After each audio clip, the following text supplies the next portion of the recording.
Marlène et Jean-Claude sommes très heureux de te présenter une émission très spéciale afin de comprendre les faits d'actualité. Merci pour ta fidélité. Merci pour ton amour pour l'Éternel désormais. Nous nous retrouvons encore pour cette série sur le suicide. Et le thème d'aujourd'hui est « Si quelqu'un ». Nous avons deux références bibliques. La première se trouve au livre de 2 Corinthiens, chapitre 5, verset 17. 2 Corinthiens, chapitre 5, le verset 17. 2 Corinthiens, chapitre 5, verset 17.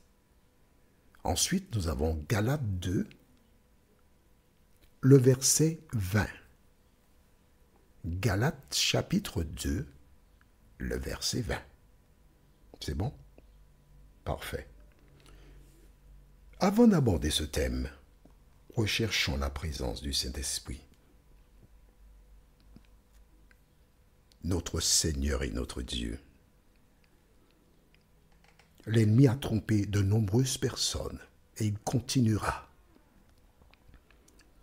La seule sauvegarde que nous avons, c'est de tourner nos regards vers Jésus.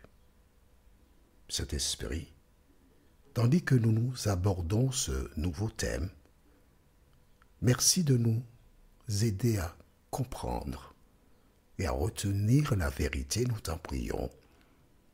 Au nom de Jésus et pour ta gloire éternelle. Amen. Rappelle-toi, nous avons commencé par « Je frappe ». Jésus dit « Voici, je me tiens à la porte et je frappe. Si quelqu'un entend et ouvre la porte,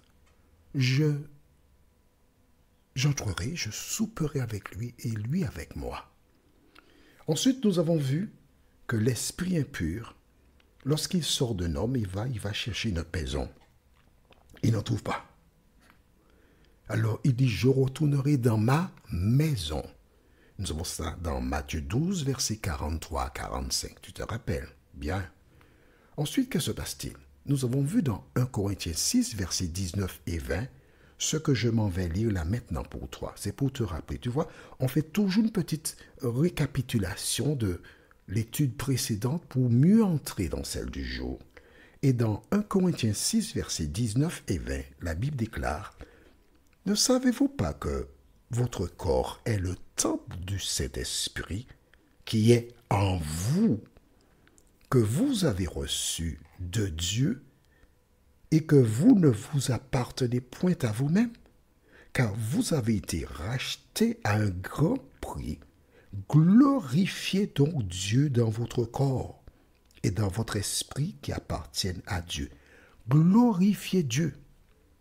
À aucun moment tu trouveras dans une Bible quelconque que tu seras invité à glorifier Dieu à fond la caisse et puis à un moment donné, tu dépenses là, hein, tu vas glorifier Satan et puis ensuite tu vas venir glorifier Dieu. Non, c'est pas comme ça. Tu ne peux pas faire un petit coup à gauche, un petit coup à droite et dire, bon Seigneur, je reviens. Mais voici, j'ai pris un petit moment de récréation pour me dégourdir un peu, puis maintenant je reviens à toi. Non, non, non, non. C'est exactement, hein, d'accord? Tu es marié. Et puis, tu dis à ton époux, écoute chérie, on va prendre, je passe d'une journée pour être célibataire, pour vivre mon célibat. Et puis tu pars, tu seras une terroriste. Alors, retiens ce terme-là. Terroriste, c'est moi qui l'ai inventé. Un terroriste, c'est quelqu'un qui fait éclater des engins pour tuer des gens. Mais aux Antilles, les dames qui ont une certaine vie, qui sont volages, qui sont légères, on dit qu'elles font éclater des machins. Tu as vu? Je ne vais pas dire le mot pour que les renseignements généraux ne puissent pas me pister, tu comprends? Donc, je veux vivre mon célibat pour aller me livrer au plaisir. Et puis ensuite, je reviens vers toi. Dis-moi, est-ce que tu penses qu'un homme sensé accepterait une chose pareille? que tu partes avec un autre homme et puis que tu reviennes à la maison. Il ne va pas accepter ça. Maintenant, s'il accepte cela, c'est que il faut l'emmener directement dans un service de psychiatrie parce qu'il a un problème. Comment peux-tu dire au Seigneur, à certains moments, Seigneur, gloire à toi, gloire à toi. Ah, j'aime le Seigneur, j'aime le Seigneur. Et puis ensuite, aller par ton comportement et tes actions vers le diable et dire, Satan, ouais, c'est pas mauvais non plus, Satan, mais non, tu ne peux pas. Pourquoi? Et c'est ce que nous verrons aujourd'hui. Rappelle-toi, n'oublie pas, hein? Dans 2 Corinthiens, chapitre 5, verset 17, que dit la Bible? J'ai envie, tu sais quoi? J'ai envie de ne pas dire ce que je lis dans la Bible, ou en fait ce que je connais par cœur, afin que celles et ceux qui n'ont pas de Bible soient dans les ténèbres. Parce que j'ai déjà dit que toutes les fois que tu écoutes l'audio, c'est Bible en main. Bible en main.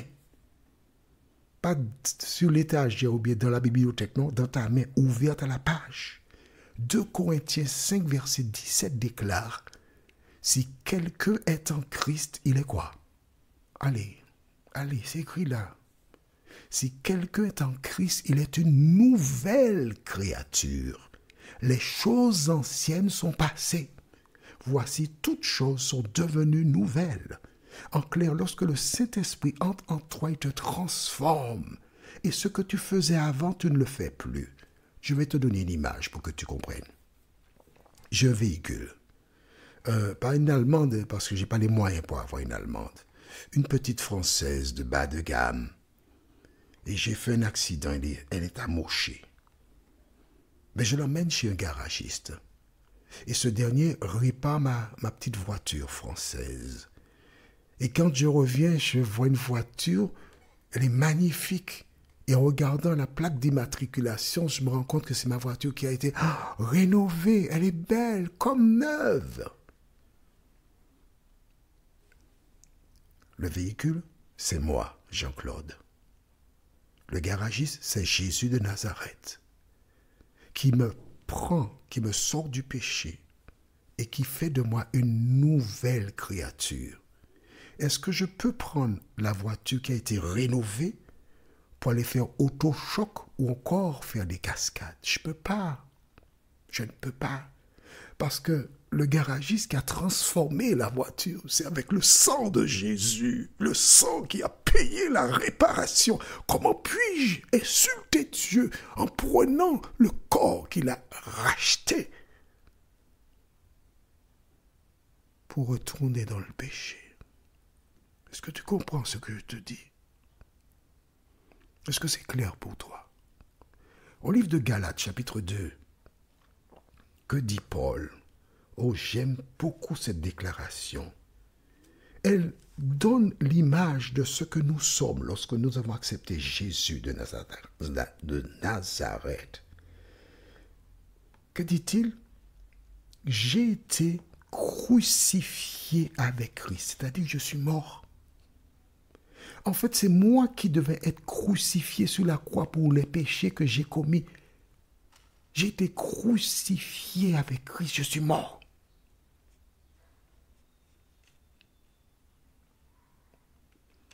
Ce n'est plus moi qui vis, c'est Christ qui vit en moi et ce que je vis maintenant dans mon corps, je le vis dans la foi au Fils de Dieu qui m'a aimé et qui s'est donné lui-même pour moi. J'ai été crucifié avec Christ, je suis mort. Je suis mort. Et pour mieux comprendre cette image, c'est le baptême. Quand une personne est baptisée, quand elle entre dans l'eau, elle emmène sa dépouille. Et quand elle est plongée, je t'explique, c'est ça le baptême, hein? Quand elle est plongée dans l'eau, l'eau devient une tombe liquide où elle est enterrée.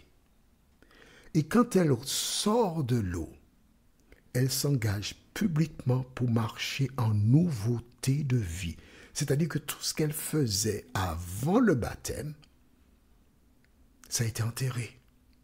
Et quand elle sort par la grâce de Dieu, je dis bien par la grâce de Dieu, elle s'engage à faire le bien. Exemple, il y a ce qui s'appelle le sous-sous, où chaque mois, des personnes mettent de l'argent.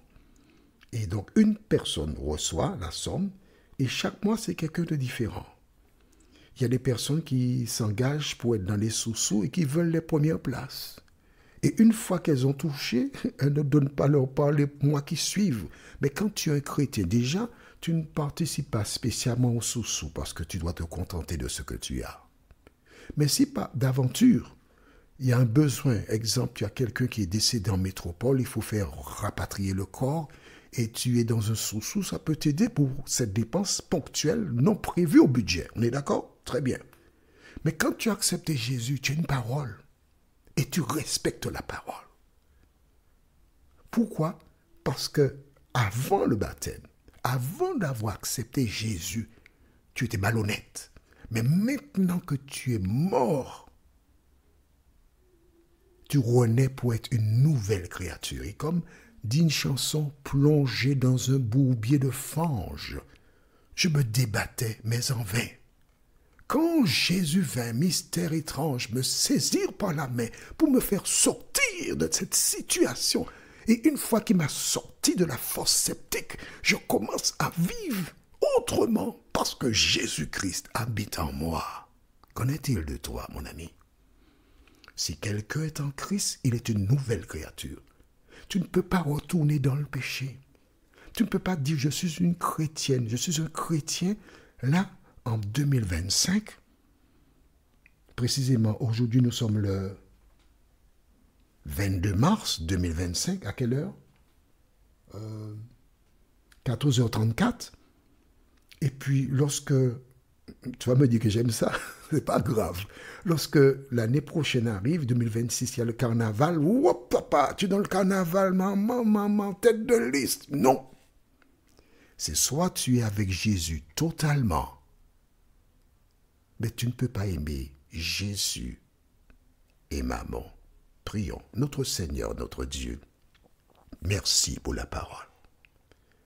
Merci d'aider chaque personne à réaliser que si quelqu'un est en Christ, il est une nouvelle créature. Les choses anciennes sont passées. Elle est maintenant non plus ce qu'elle était, mais c'est une enveloppe qui possède en elle Jésus, le Sauveur du monde. Merci Seigneur de nous aider à comprendre cela et à tenir ferme par ta grâce, nous t'en prions. Au nom de Jésus et pour ta gloire éternelle. Amen. Que l'Éternel continue de te diriger de vers pâturage et il me tarde de te retrouver. Nous sommes parvenus au terme de notre réflexion. Si d'aventure tu as une question, il te suffit d'envoyer un message par le biais de WhatsApp au numéro suivant, plus 596 696 88 93 93. Et alors Jean-Claude, moi, je me ferai un réel plaisir de répondre à ta question.